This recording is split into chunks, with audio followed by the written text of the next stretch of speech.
বুঝবে না। সে কে? শাস্তি পাবার পূর্বেই তাকে এখানে তলব করো। আমার সাক্ষী সেই শিশুটি যার কান্না আপনি এখনো শুনতে পাচ্ছেন। তুমি কি আমার সাথে ঠাট্টা করছো? না জনাবে মালিক, আপনার কাছে আমি তাগাদ করছি, ওই শিশুটিকে দয়া করে এখানে নিয়ে আসুন, তাহলেই সত্য প্রমাণিত হয়ে যাবে।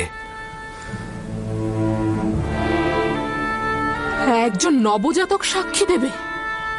সে তো এখনো কথা বলতেই শেখেনি। ঠিক আছে, বলুন তাকে নিয়ে আসতে।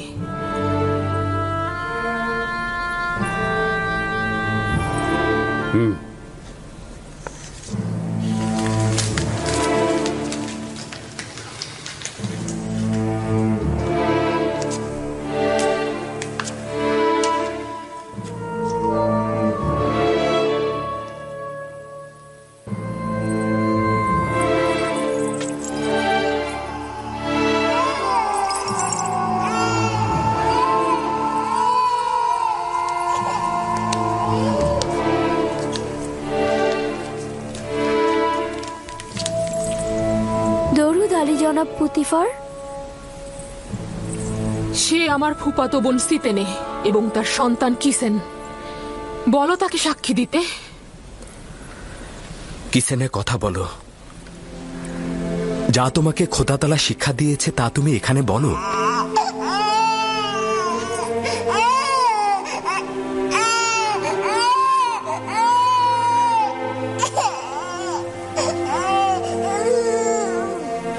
বলো কিসিনে।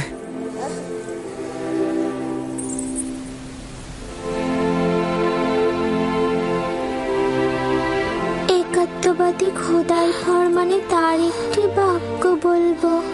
পিরান সামনের দিক থেকে ছেঁড়া থাকলে জুলেখা নিষ্পাপ, ইউসুফ গুনাহগার। আর যদি পিরান পেছনের দিক থেকে ছেঁড়া থাকে তবে জুলেখা পাপী, ইউসুফ নিষ্পাপ।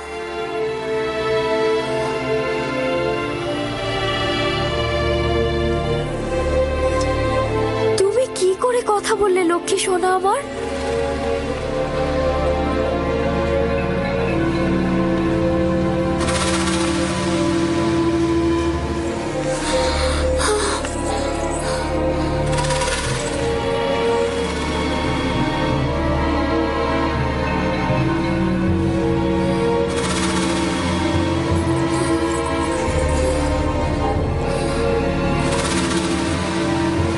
তুমি নিজের কান্না দ্বারা আমাকে ধোঁকা দিতে চেয়েছিলে।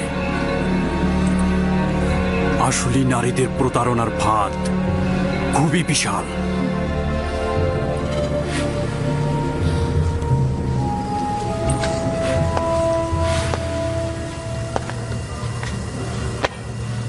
আমি যে অপবাদ তোমাকে দিয়েছি তার জন্য ক্ষমা চাচ্ছি। আশা করছি আমাকে আর জুলেখাকে ক্ষমা করবে এবং এই ঘটনা সব সময়ের জন্য গোপন রাখবে।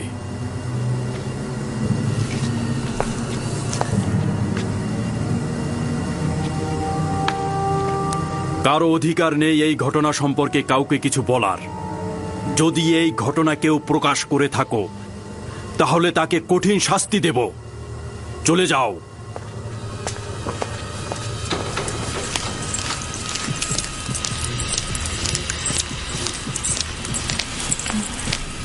কি ঘটলো আমি তো কিছুই বুঝলাম না। একটা শিশু কিসেনে, সিতেনের সন্তান, সে কথা বলেছে এবং সবকিছু প্রকাশ করেছে।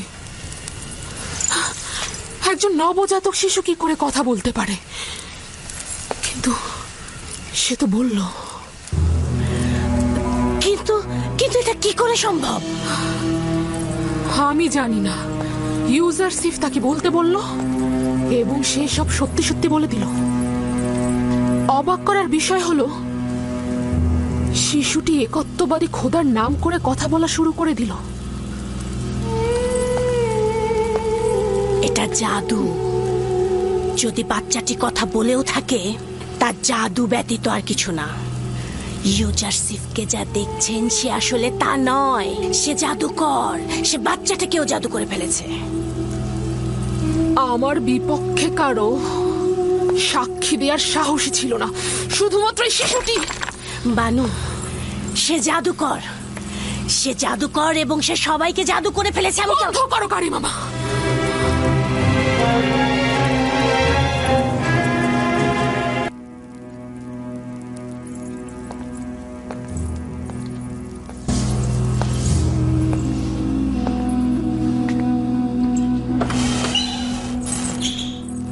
এই দরজাগুলো তো তালাবদ্ধ ছিল, তাহলে খুললো কি করে? আমিও বুঝতে পারছি না। সে দরজাগুলোতে স্পর্শও করেনি, কিন্তু দরজাগুলো খুলে গেল। তাহলে ভেবে দেখুন, আমি এমনি কি তাকে জাদুকর বলেছি? জাদুকর নয়, আমি বালক বয়স থেকে তাকে বড় করেছি। সে কোনোদিন কোনো জাদুকরের কাছে গিয়ে জাদু শেখেনি। তাহলে এই দরজা আর ওই বাচ্চাটি?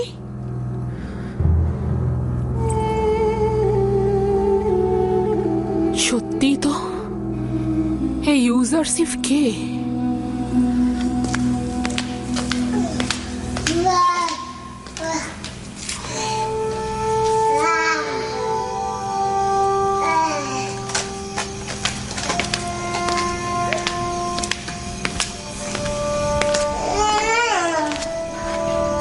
সিতেনে,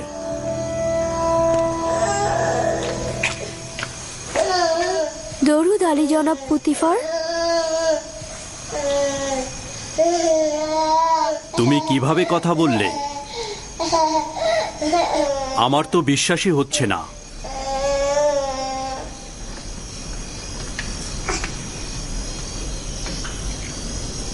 তুমি এখানে কি করছো? রাজমহলে কেন এসেছো? আমি আমার বোন জুলেখাকে দেখার উদ্দেশ্যে এসেছিলাম। আমি জানতাম না এরকম হবে, জানলে আমি কখনোই আসতাম না। তুমি তোমার মামাতো বোনের সাথে দেখা করতে এসেছো, সমস্যা নেই। তুমিও তোমার সন্তানকে শুকরিয়া জানাচ্ছি। তোমরা যদি না থাকতে, তাহলে জুলেখার ধোকায় পড়ে একজন পবিত্র যুবকের রক্তে নিজের হাতকে কুলুষিত করে ফেলতাম।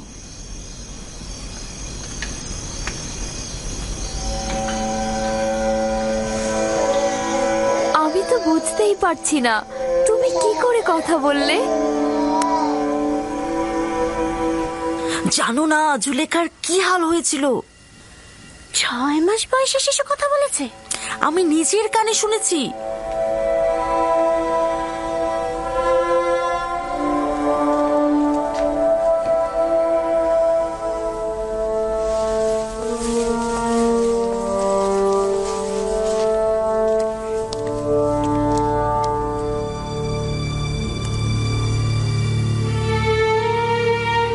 যদি এই খবর সর্বত্র ছড়িয়ে পড়ে তাহলে কি হবে?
ধরনের সম্পর্ক ছিল? রাজমহলের ঘটনার সাক্ষী তো আমি নিজেই। যখন ইউজারসিফের কথা জিজ্ঞেস করলাম, তখন জুলেখা অসন্তুষ্ট হয়ে মেহমানদের ত্যাগ করে চলে গেল। শহরের সর্বত্র এ সম্পর্কে কথা হচ্ছে। সে তো দাম্ভিকতা আর অহংকারের বলে মানুষকে সবসময় অবহেলা করেছে, আর এখন কিনা একটা গোলামের সাথে প্রেম করছে। ঠিক তাই, মিশরের প্রধান সেনাপতি পুতিফারের স্ত্রী জুলেখা নিজেকে একজন গোলামের কাছে সমর্পণ করেছেন, যার পূর্ব পরিচয় একজন ভেড়ার রাখাল। কি ভেড়ার রাখালের সাথে? তাহলে তো অবশ্যই প্রধান খাদেম মক্কা মোহরকে বিষয়টা জানানো উচিত। জুলেখা ও পুতিফারকে এবার কিন্তু এত সহজে ছেড়ে দেওয়া হবে না। ঠিক তাই, এটাই সুযোগ জুলেখা ও তার স্বামী পুতিফারের মর্যাদা একেবারে ধূলিসাৎ করে দেবার।